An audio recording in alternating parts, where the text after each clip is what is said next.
afternoon. Okay, so I want to start today by briefly giving you some information that'll help you complete the homework assignment for next time. And then we're going to go over parts of the previous homework assignment just to make sure everybody understands what to do with metaphors with figurative language when we encounter it. And then we're going to do a little bit more work on interpretive exercises. Okay? Right. So first thing I want to talk to y'all about, because this is what assignment 1 on page 1. No, wait. First thing I want to talk to you about, because it's what the try this exercise on page 151 is about, is evidence and claims. So what this assignment is going to do is ask you to take 2 paragraphs from a piece you have written for another class. And you are going to examine the sentences that you have written and identify which sentences are claims and which are evidence. So let's kind of break down what we mean by this. Let's actually start with evidence. When we refer to a statement as evidence, what does this mean?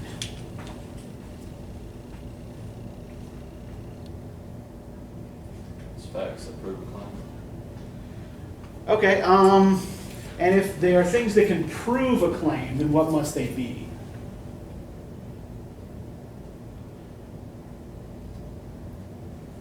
Proof.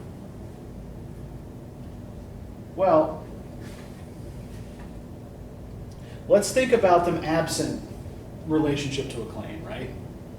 If we're looking at something that we're calling evidence, what must it be?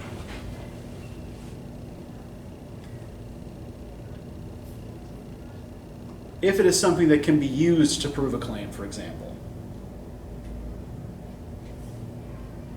What must it be on its own? Support. Well, not support.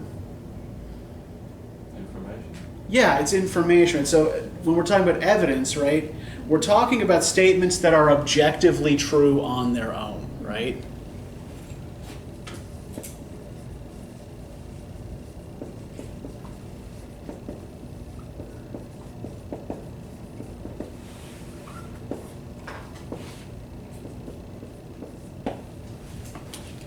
Now, evidence is, of course, open to interpretation, right? But the basic fact that you're looking at is something you could look up and verify, right? And I think that's one way to make the distinction here. And we're talking about evidence, we're talking about something that you can verify independently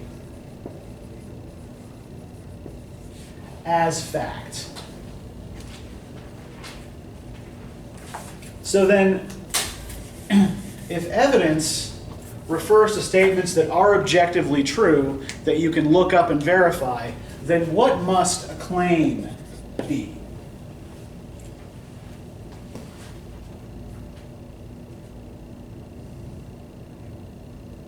Something we can't.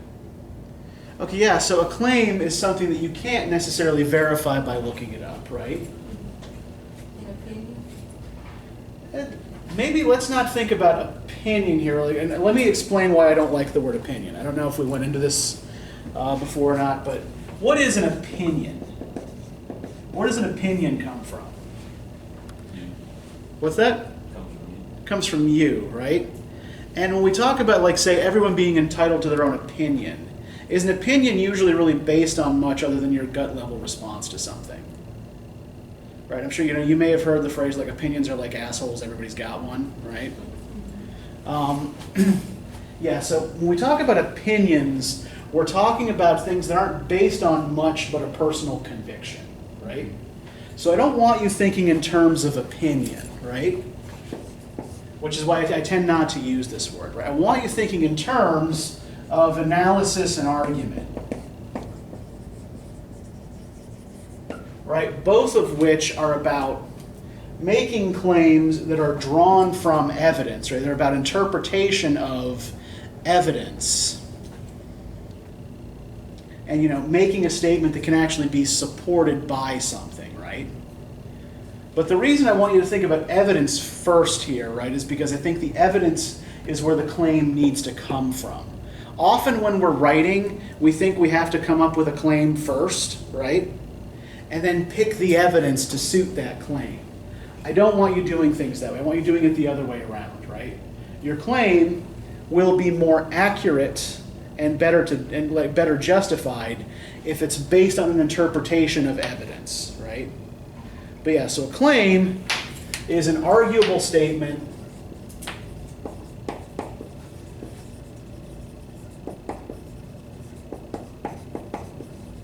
that offers an interpretation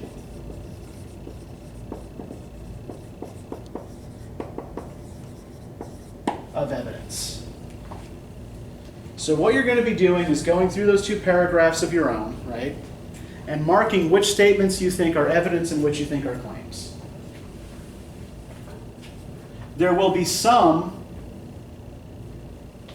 that may fall into a kind of in-between category, right? Mark those as, things you don't know quite what to do with, and we'll talk about what those are next time, right? But your main focus is going to be on what's claim and what's evidence. So does anybody have any questions about that?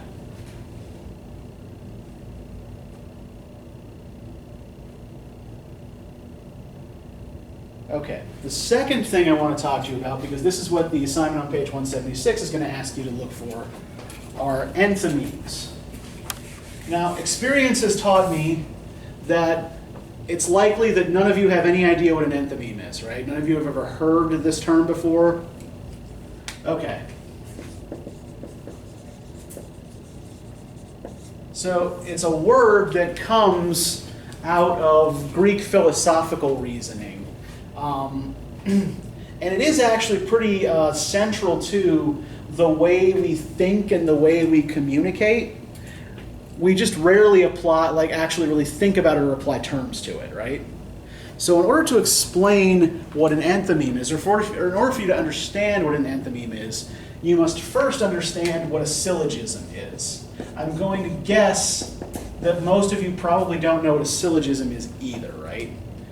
Since we don't teach philosophy anymore because we are a dying culture. So a syllogism is a kind of three-step process for testing whether or not a proposition is logical, right?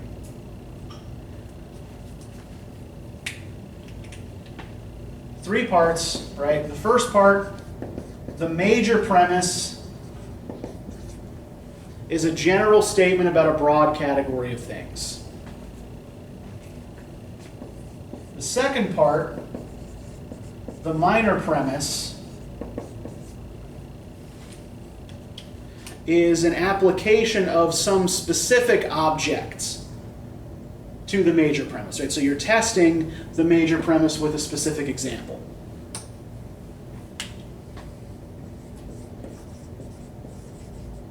And you come to a conclusion about whether the major premise and the minor premise agree.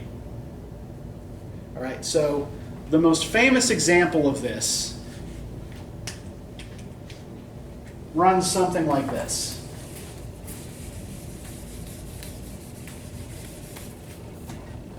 All human beings are mortal.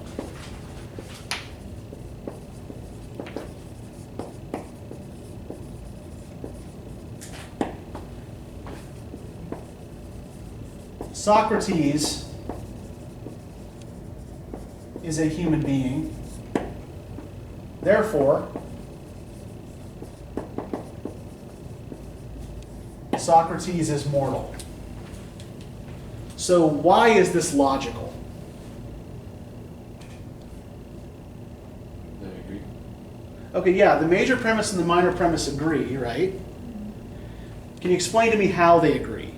How are they in agreement with each other? What's happening here? What is this doing?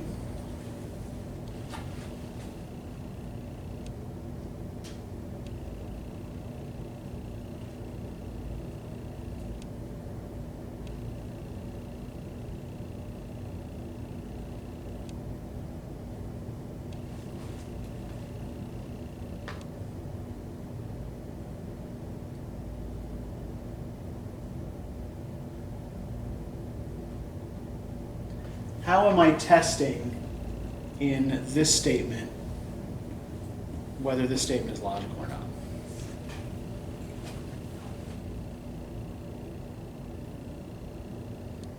You're giving an example? Yeah. I'm giving an example of this general category because he fits into the general category, all human beings, right?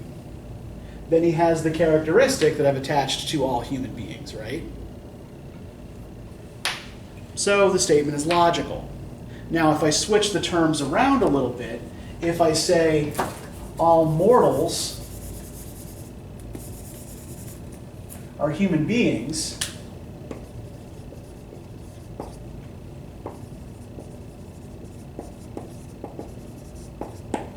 Socrates is a human being, therefore Socrates is mortal, does it still work?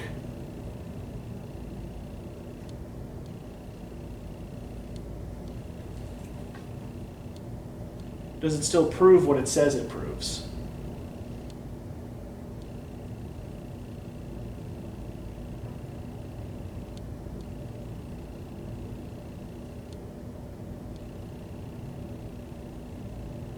No, because not all mortals are going to be human. Yeah, exactly. There are things that are mortal that are not human beings, right?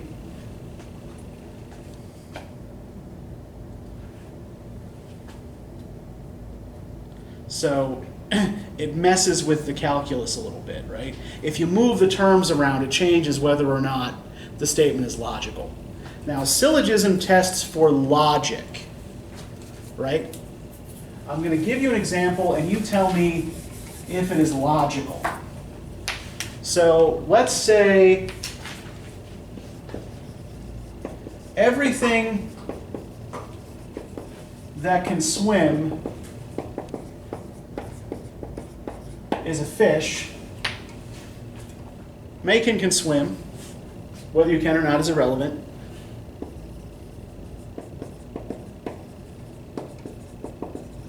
Therefore, Macon is a fish.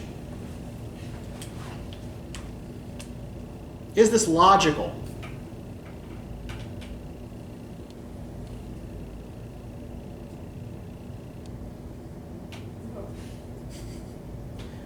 Are we sure? I didn't ask if it was true. I just asked if it was logical. I guess it's logical because of the way you said everything that can swim. Yeah, it fits the formula, right? It's a logical statement. If everything that can swim is a fish, and Macon can swim, then Macon is a fish, right? Now I'm looking at you like I don't see any fins or gills on you. I'm assuming you don't lay eggs. So, I think it's a reasonably safe guess that this is not a true statement, right? But syllogisms don't test for truth. They only test for logic. So I just want everybody to recognize this particular limitation in this method of deductive reasoning, right? So an enthymeme is essentially a syllogism where one of the premises is implied rather than clearly stated, right? So something is left out that the reader is then supposed to infer, right? So to give you an example, this is from an ad from the 1980s.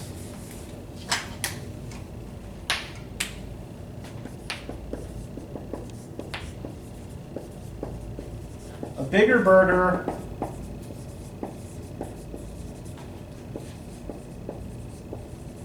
is a better burger.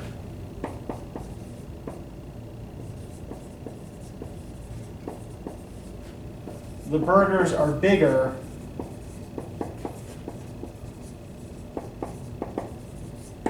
at Burger King.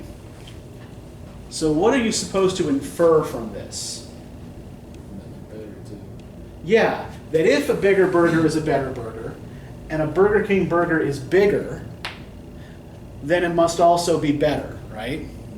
So this is just a syllogism with the conclusion left out, right? Right, straight up phrased even, very much like a traditional syllogism. Right, you see this kind of thing in ads a lot. Let me give you another example. I don't know, like, it's been a very long time. How many of you are familiar with the circumstances of the J Simpson trial? Okay, Heard about it. what's that? Said we've like heard about it, but I haven't. Okay. Does anybody know what the primary piece of evidence was that the prosecution was using to place Simpson at the scene? Yes. The glove, what? Yeah, it was a bloody glove, right? So Simpson's defense attorney, Johnny Cochran, in his closing statement said, if the glove doesn't fit,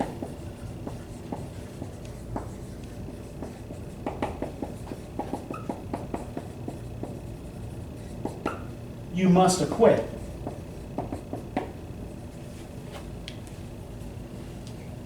Right, apart from being a catchy rhyme here, right? What is Cochran infer? What does Cochran expect you to infer from this? Why must you acquit if the glove doesn't fit? What's the unstated premise? He did the glove would fit. Well, in legal terms, that's a little iffier, right? But again, like, what is the glove? What was the glove being used to prove? What was the prosecution trying to use the glove to prove? Specifically.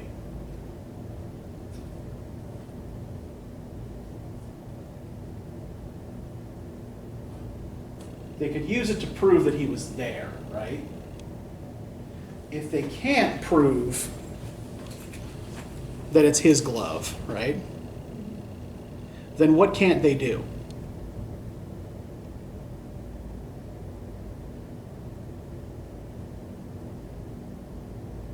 What can't the prosecution do if the glove is the only piece of evidence tying him to the scene and the glove doesn't fit?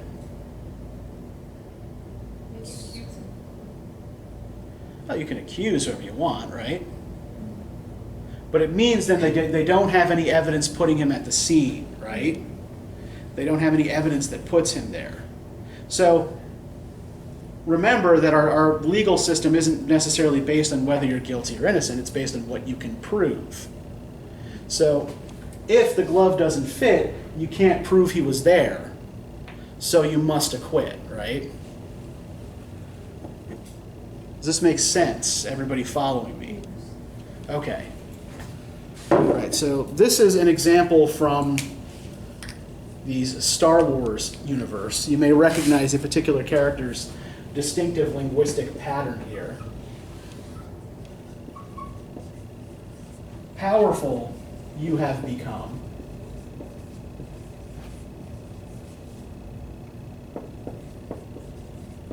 The dark side I sense in you.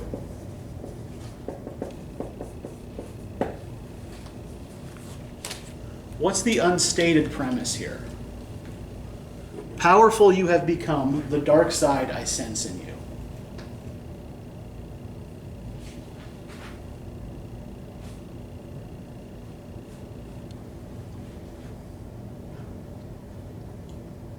What's the inferred link between these two ideas?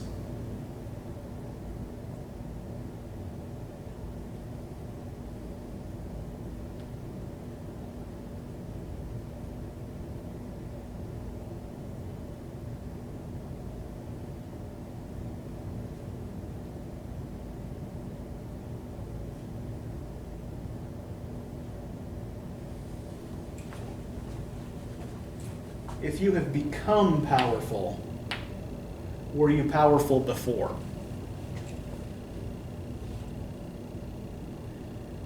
And what's changed, apparently, since this speaker and the person he's talking to last met?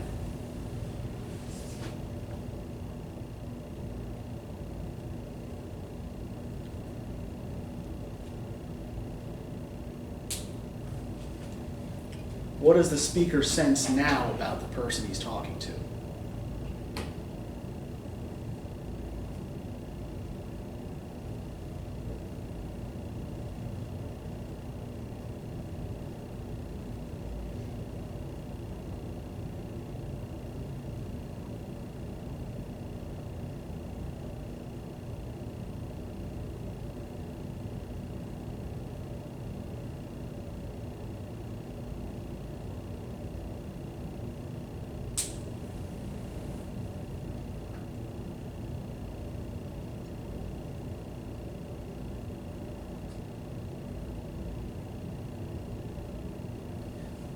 if this person wasn't powerful before, why are they powerful now?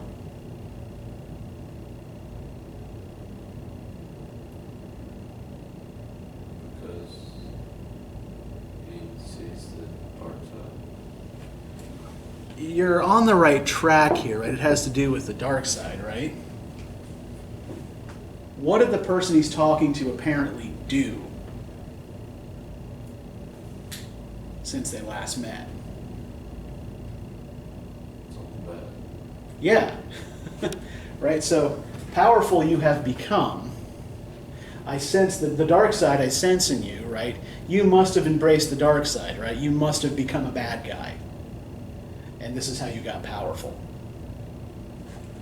So, you see enthymemes all over the place, in movies, in TV, in pop music, in ads.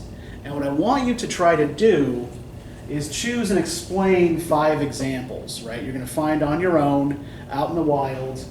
I know that there are certain enthymeme example websites out there where you can just pick a bunch and they already explain them for you, right? Don't do that, because I've seen those sites and I know what examples they typically use, right? But I want you to try to find in your own daily lives 5 examples of this kind of thinking and explain to me like what the logic of the enthymeme is, right? And this is not entirely unlike explaining the logic of a metaphor, right? So I just want to briefly go over, right, the assignment on page 81. Because some of you were getting it and some of you were struggling a little bit with it. So if we could all just turn to that page in the textbook. So what is a metaphor? If we're talking about a metaphor, what do we... Compared to unlike things. Okay, yeah, it's a comparison of 2 unlike things, right? And is it the only way we compare 2 unlike things, or is there something similar to it?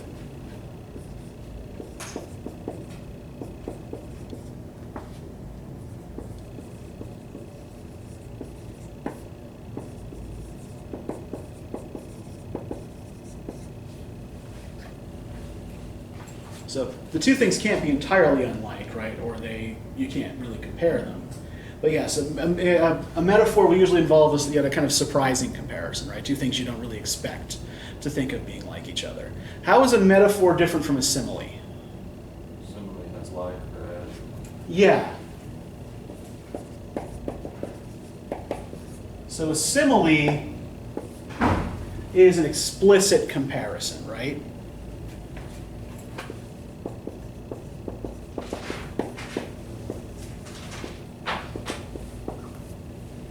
Right. The like or as draws attention to the fact that the writer or speaker is making a comparison, right? So, when the Scottish poet Robert Burns says, "My love is like a red, red rose," he is drawing your attention to the fact that he is making a comparison, right? Look, comparison here, right? My love is like a rose.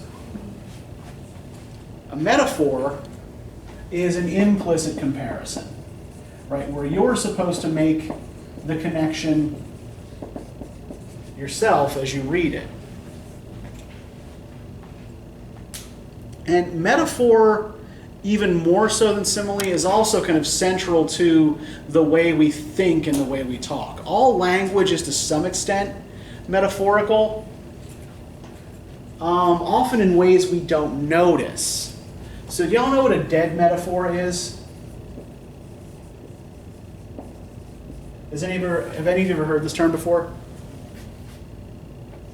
Okay, so a dead metaphor is a metaphor that has been used so often that we no longer think of it as a metaphor. What's a family tree?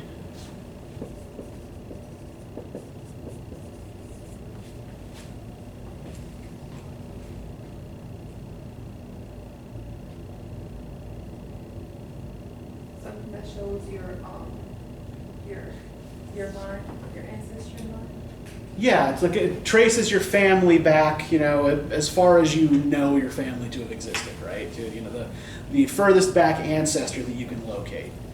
And, so you've got, you and then your parents, and then your grandparents, great-grandparents, so on and so forth, like going back in a kind of expanding web, right? Why do we call it a family tree? Because it looks like a tree. It does, yeah. It looks like a tree with branches coming off of it, right? But because we're so used to just talking about a family tree as like this document that traces our family history, we tend not to remember, oh right, this is a metaphor. My family has branches like a tree, right? Same thing, for this object here. What do we call this part of the table? Leg. It's a leg, yeah. Right? It's a leg. Why do we call it a leg? Holds it up. Yeah. It supports the table, right? Much like our legs support us, right? We call it a leg because we're comparing it to, a human or animal leg, right? It serves the same function. But again, like we're just so used to calling it a table leg that we no longer think of it as a metaphor, right? So metaphor is embedded in the way we think about the world around us. And being able to pick apart metaphors will help you to understand the logic of any kind of piece of writing that you're looking at, right? So, what the hell did I do with my book? There it is.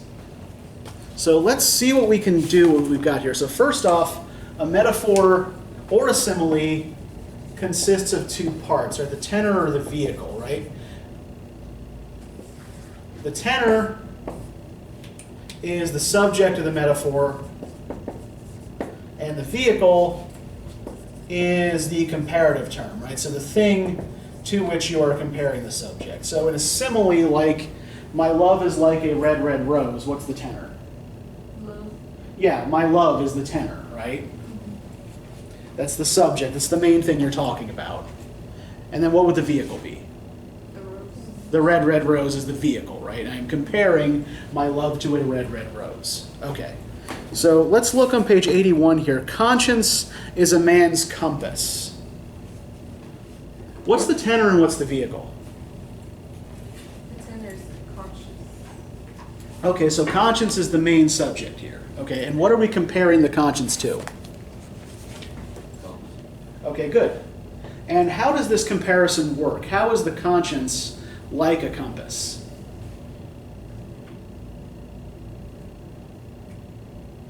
They guide you. Okay, and how do they guide you? What does a compass actually do? Point north. It always points north, right? So it always points in the same direction no matter which way you're facing, right? So how is conscience like that?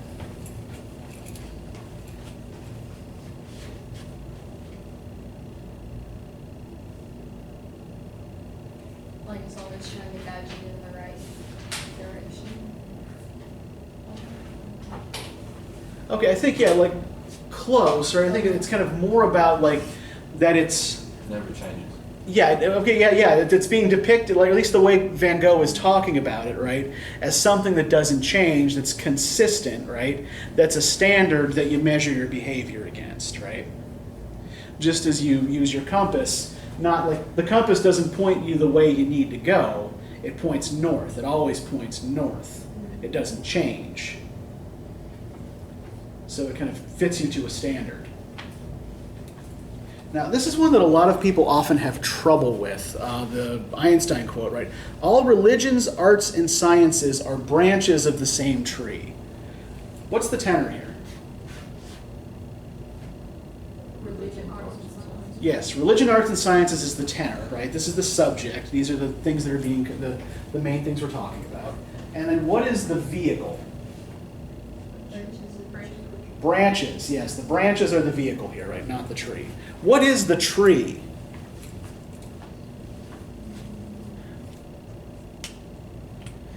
there's an implied term in here as well. So if religion's arts and sciences are the branches coming off the tree, then what's the tree? What do all of these things have in common with each other? What are they?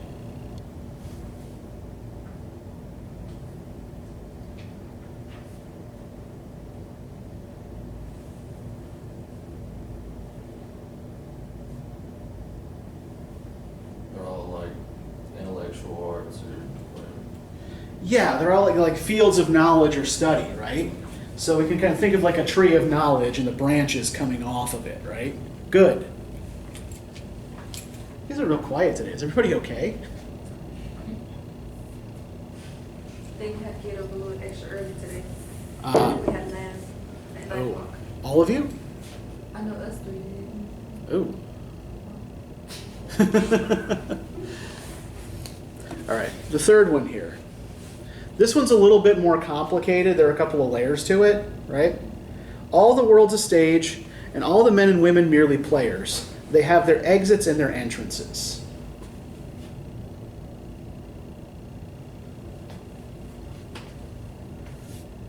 So somebody explain this metaphor to me. What's being compared to what?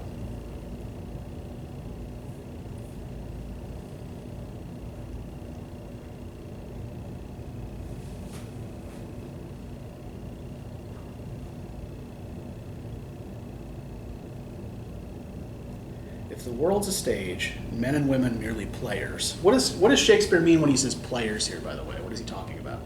Actors. Yeah, actors. Good. So the world's a stage. Men and women are actors. They have their entrances and exits. What are our entrances and exits?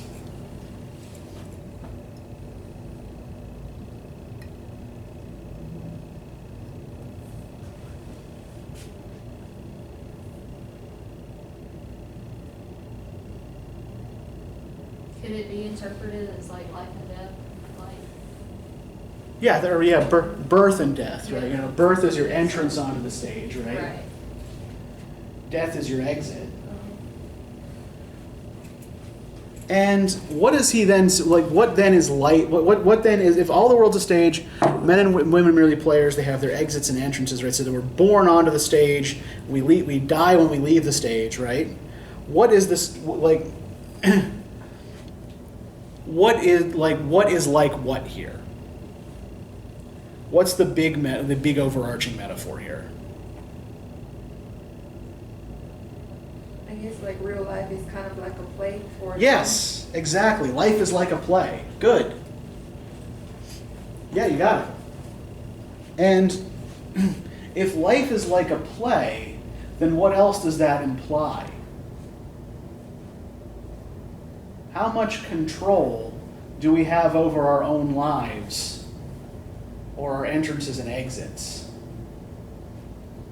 We really don't, because it's already like kind of scripted. Yeah. If life is like a play, then you're following a script. And it's all mapped out for you already, right? Good. This is why we do this, right? This is why we dig into the language like this, because these implications are actually important. Okay. America has tossed its cap over the wall of space. So this is something that Kennedy said, to give you some context, after we launched our first manned space flight, right? And when Alan Shepard went up, does anybody remember? Does anybody know like what exactly he did in space? Orbit Or Earth. orbit, right? He actually didn't orbit. John Glenn was the first American in orbit, right? What did Shepard's capsule do?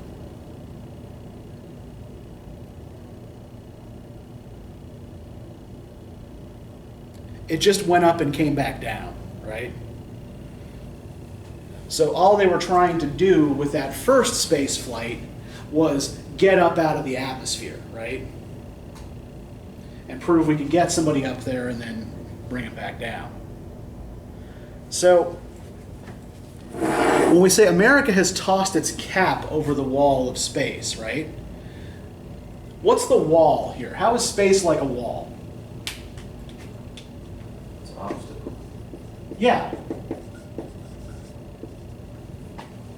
So there's this obstacle, right, that we're trying to get around. And does the metaphor suggest that we've actually got around it if we've just tossed our cap over it?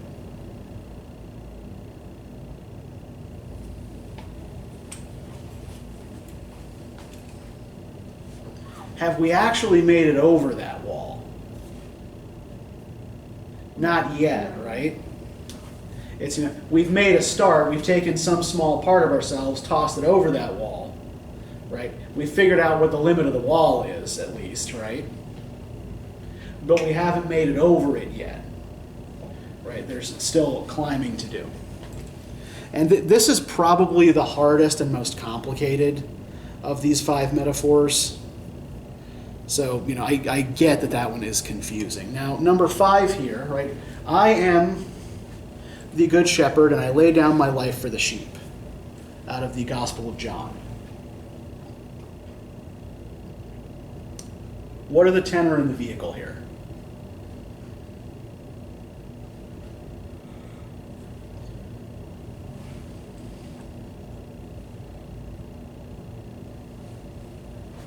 And I should note that the thing that makes this one complicated is that there are actually 2 tenors and they're both implied.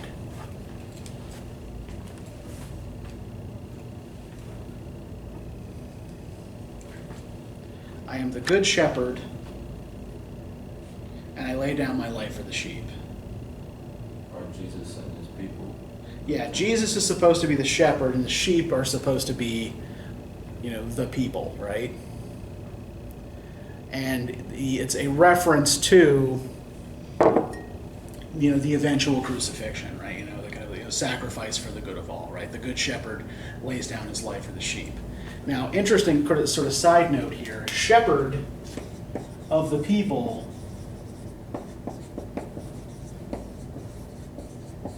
in the ancient Middle East was a common metaphor for king. Right? So kings were referred to in ancient Sumer, ancient Babylonia, even ancient Israel as the shepherd of the people. But that's just a little historical side note for y'all. So enjoy that. Right. So does anybody have any question about metaphors or about picking apart metaphors?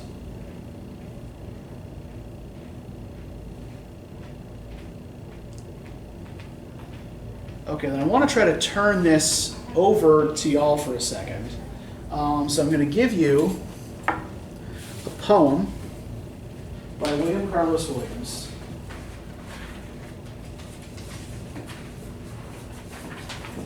I want you to take about 8 minutes, read the poem, and I want you to pay attention to the kinds of things we've been looking for overall in things that we've been reading, right? So you're going to be looking for repetition. You're going to be looking for strands. You're going to be looking for binaries. You're going to be looking for anomalies.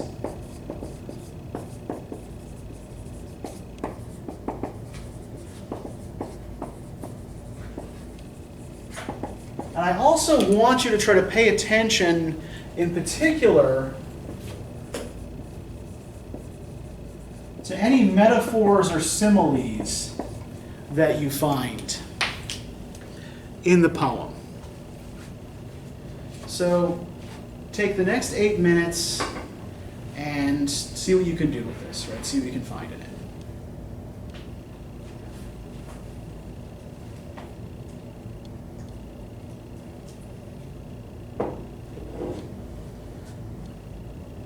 You can write on the sheets, I don't need them back.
take another 2 minutes and try to focus your attention on a specific pattern, anomaly, or metaphor, right, that you think is particularly interesting or meaningful.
So now what I want you to do is take this sort of main pattern, anomaly, or metaphor that you have identified, right? And still like thinking about it within the context of the poem, right? I want you to try to answer these seems to be about X is really about Y question, right? So what is the poem apparently about on its surface, but what other thing might it also be about, right? So you have 12 minutes, do a free write, and then we're going to share those when you're done, okay?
Don't let yourselves get stuck. Just keep writing. Remember, the key here is just to put pencil to paper and go. Even if you feel like you're not saying anything yet.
Okay, 5 minutes to go. Remember, like, don't have to be fully formed ideas. You're trying to shake ideas loose, right?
Almost there, 2 minutes.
Okay, that's time.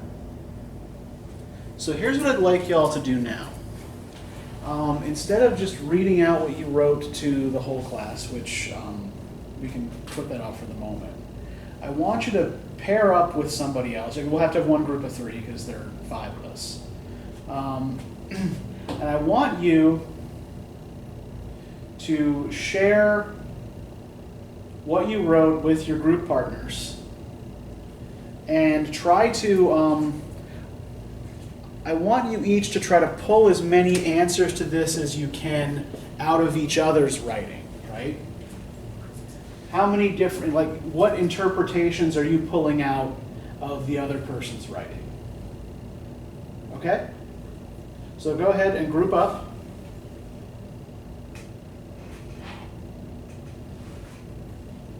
We can handle this ourselves, right? Like, we don't need my intervention for this.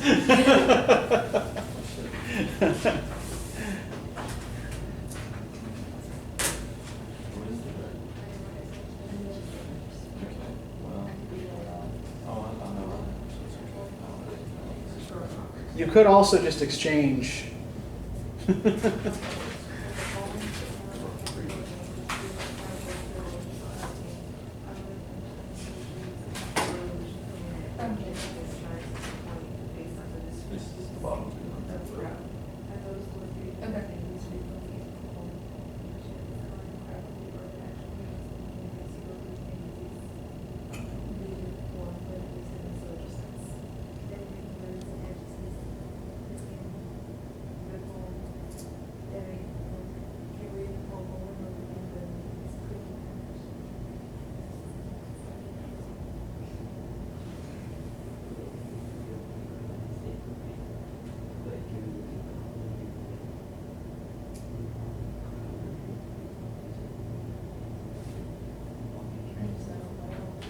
What's that? I said, I just know I'm so way off. Well, you know, remember, like this isn't like there's a right or wrong answer. But you like, know, I it's- took it dark. well, there are actually some suggestions of darkness in this, right? It's not. Yeah.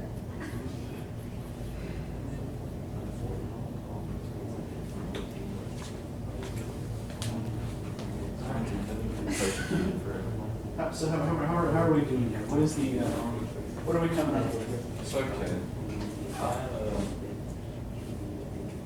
Down here where it says it is the Inquisition, the Revolution, and then where it says it's allowed to be, I was thinking like it was talked about, this collective emotion the crowd has when it comes together and is idle on day-to-day lives, and then for some reason Jews are afraid of it, and I don't remember what the fleshy feeling part for me is.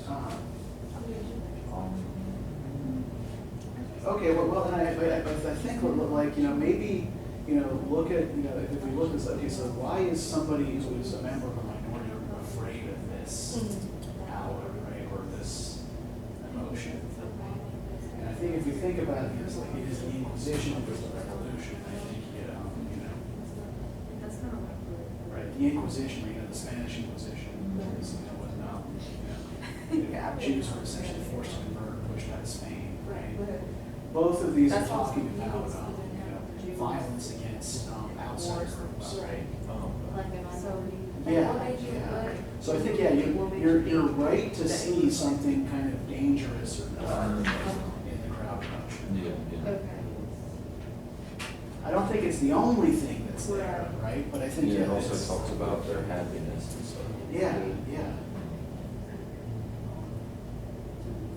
What were you? What did you get? This is really kind of hard to explain. I took it way too much. Bad. I don't even. That is so bad. Yeah, I mean, well, he took it hard too. I mean, it's. Oh my gosh. I'm so off. It's bad. I just.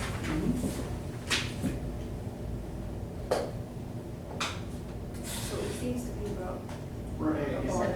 No right or wrong. but it's really about. If it makes you feel any better, I locked my key to the truck. That was worse, I think. So I took it like seems about family friendly ball game. Could potentially be about abortion and Holocaust or something more. Okay. Okay. Yeah. And Okay, so just tell me who you got there. I said time frame around 1923 kind of sparked my interest Okay. in like the first few lines where it's like uniformity, Mm-hmm. escaping, and like useless.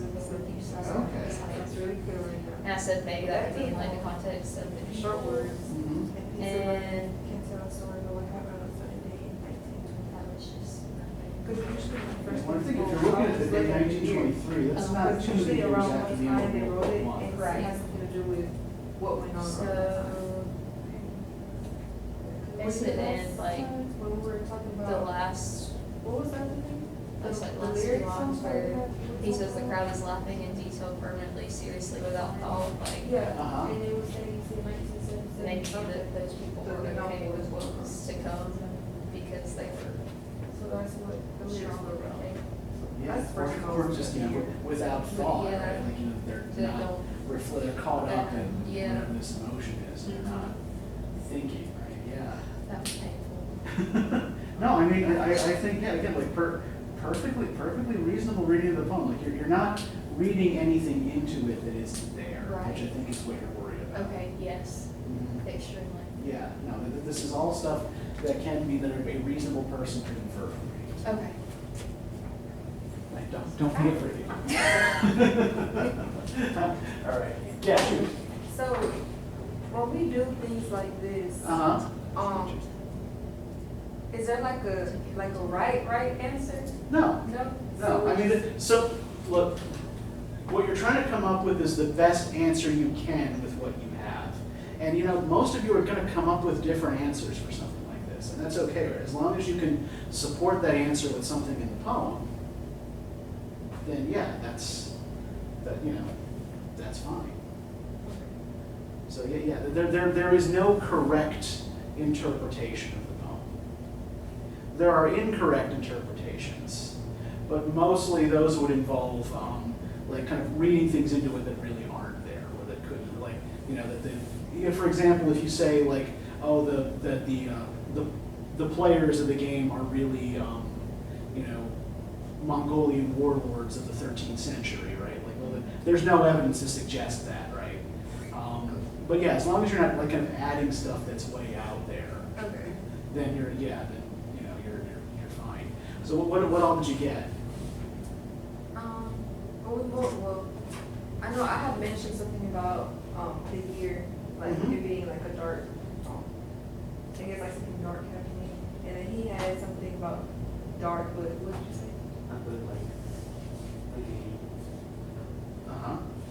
he changed like something person that survive, they get killed, person that survive or won the game, get to live one time. Okay, yeah. I mean, if you think about the way a baseball game works, right? Escape and chase. If what happens if you're caught at the base? You're out. You're out. Yeah. So there is almost like there is like a potential death metaphor there, right? That it's what looks like innocent play, maybe isn't so innocent. What about the rest? What did the rest of you come up with? I thought it was just about like them ignoring all the issues going on during the time. I think it was about war. Okay. I just thought it was about, because when they put women in the geopolitical, it was just like, Mm-hmm. they're not really like paying attention to the fact that there's always things going on during the time. Okay, so it seems almost like a kind of mass distraction. Okay, and I think the fact again that the whole without thought thing, I think lends itself to that, and the repetition of useless, right, throughout the poem, and the fact that the crowd is all acting uniformly, right, as one body. Yeah, I think that's a perfectly reasonable reading. Right. What about you, Brittany? What did you get? I didn't really get anything. What's that? I didn't really get to like a certain point. Okay. Yeah. I just kind of words on paper. Well, I mean, I'm sure that there are words that at least circle around an idea, right? Was there anything in particular that you kind of zeroed in on, even if you didn't come up with a reading of the poem, like what you regard as a full reading of the poem? I had just mainly explained like the words that I seen, Okay. that had what they had in common.